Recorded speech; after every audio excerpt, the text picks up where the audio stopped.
2014 के बाद से राहुल गांधी को किस तरह पप्पू बना दिया गया। लगाऊंगा, इस साइड से आलू घुसेगा, उस साइड से सोना निकलेगा। और उन्होंने अपनी किस तरह की पप्पू वाली इमेज को पीछे छोड़ के एक सीरियस और एग्रेसिव पॉलिटिशियन बनते हैं, जानते हैं हम आज की वीडियो में। 1970 में सोनिया गांधी और राजीव गांधी के घर एक लड़का पैदा होता है जिसका नाम राहुल गांधी होता है।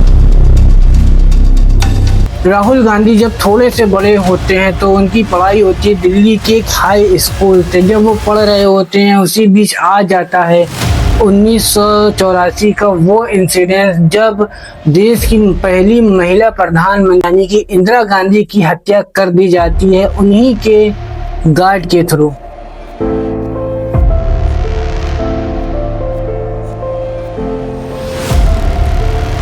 गांधी आगे की पढ़ाई करने के लिए बाहर जाते हैं विदेश में और वो एक टॉप की यूनिवर्सिटी में आगे की अपनी पढ़ाई करते हैं। जब वो वहाँ से पढ़ के आते हैं वापस, तब टाइम होता है 2004 का।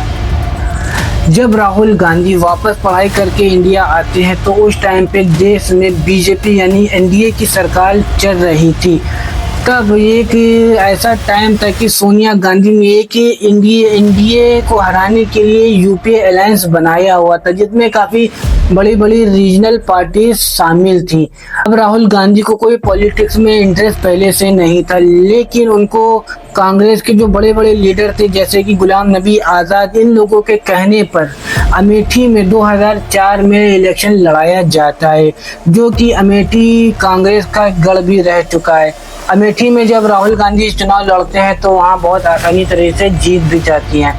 अब राहुल गांधी के पास एक मौका था कि उनकी मां यानी कि सोनिया गांधी प्रधानमंत्री बनती, लेकिन राहुल गांधी ने इस डर की वजह से उनको मना कर दिया क्योंकि उनके फैमिली मेंबर की 2 लोगों की ऐसी हत्या हो चुकी थी जो देश का प्रधानमंत्री पद संभाले हुए थे। राहुल गांधी के बहुत ज़्यादा मना करने पर फिर मनमोहन सिंह को 2004 में प्रधानमंत्री बनाया जाता है और उनकी सरकार चलती है।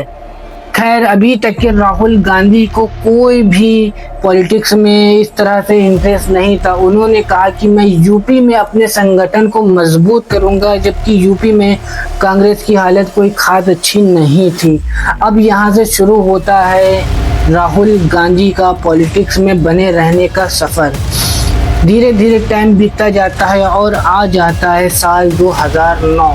एक बार फिर से चुनाव का दौर आने वाला था और एनडीए और यूपीए दोनों फिर से मैदान में आ चुकी थी और इस जीत का क्रेडिट थोड़ा सा दिया जाता है राहुल गांधी को क्योंकि उन्होंने यूथ में काफ़ी अपनी अच्छी पकड़ बना ली थी। तो जब इस इलेक्शन का रिजल्ट आता है तो यूपीए 206 सीट जीत चुकी थी जबकि एनडीए का मार्जिन कम था।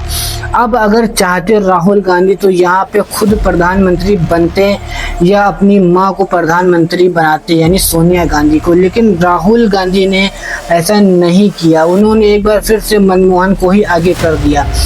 खैर, अभी यहाँ तक कि राहुल गांधी का कोई इंटरेस्ट नहीं था, ना ही प्रधानमंत्री बनने का और ना ही कोई सीरियस पॉलिटिशियन बनने का।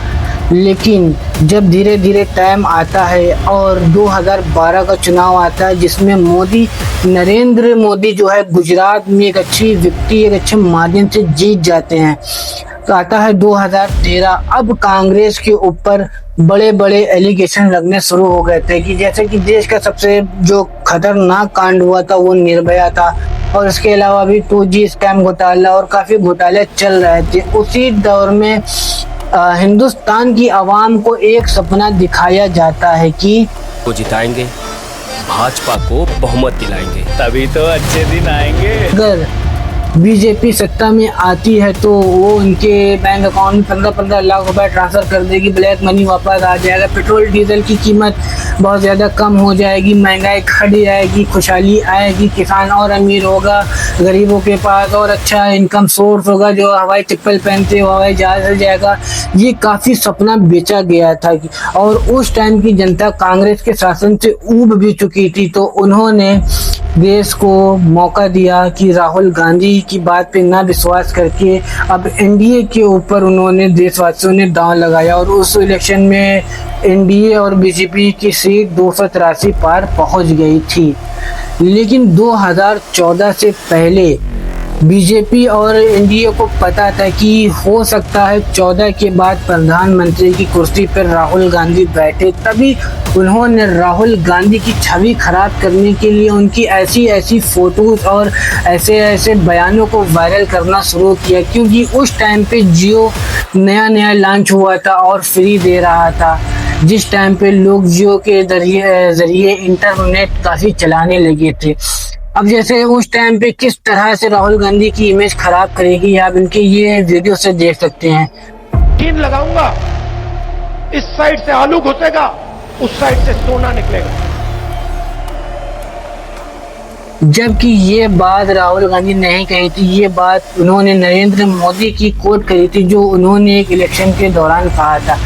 खैर, ये बात राहुल गांधी के ऊपर चिपक गई कि राहुल गांधी पप्पू टाइप है, उनको कुछ भी नहीं आता है, वो पॉलिटिशियन में अभी नए हैं, जूनियर हैं। खैर, जब ये सब राहुल गांधी की छवि खराब करेगी तो बीजेपी को एक बहुत अच्छा मार्जिन से विक्ट्री मिल जाती है। विक्ट्री मिलने के बाद अब देश में कांग्रेस को खत्म करने के लिए पूरी रणनीति बनाई जाने लगी।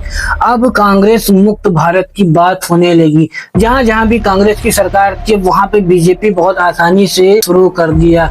एक समय ऐसा आया कि अब लगा कि शायद ये दौर गुजर के 2019 में शायद यूपीए सत्ता में आए और एनडीए सत्ता से बाहर जाए। लेकिन उसी टाइम होता है पुलवामा और सर्जिकल स्ट्राइक, जिसमें एक राष्ट्र प्रेम की वेव और राष्ट्रभक्ति की एक चाह जाग गई, जिसकी वजह से इलेक्शन होता है। कांग्रेस जो है 2014 में 44 सीट पे थी, वो बढ़ के 52 सीट पे रह जाती है। जब लोगों को लगने लगा था कि अब कांग्रेस पार्टी बिल्कुल समाप्त हो गई है, तभी राहुल गांधी ने अपने उस सारी गलतियों से सबक लेते हुए एक सीरियस पॉलिटिशियन बनने लगी और उन्होंने एक यात्रा निकाली जिसका नाम रखा गया भारत जोड़ो यात्रा। ये यात्रा जो है चलती है कश्मीर से लेकर कन्याकुमारी तक की, और इस यात्रा ने राहुल गांधी की छवि को काफ़ी स्ट्रॉन्ग किया और अच्छा किया, और उन्होंने अपनी इस यात्रा से काफ़ी कुछ सीखा भी।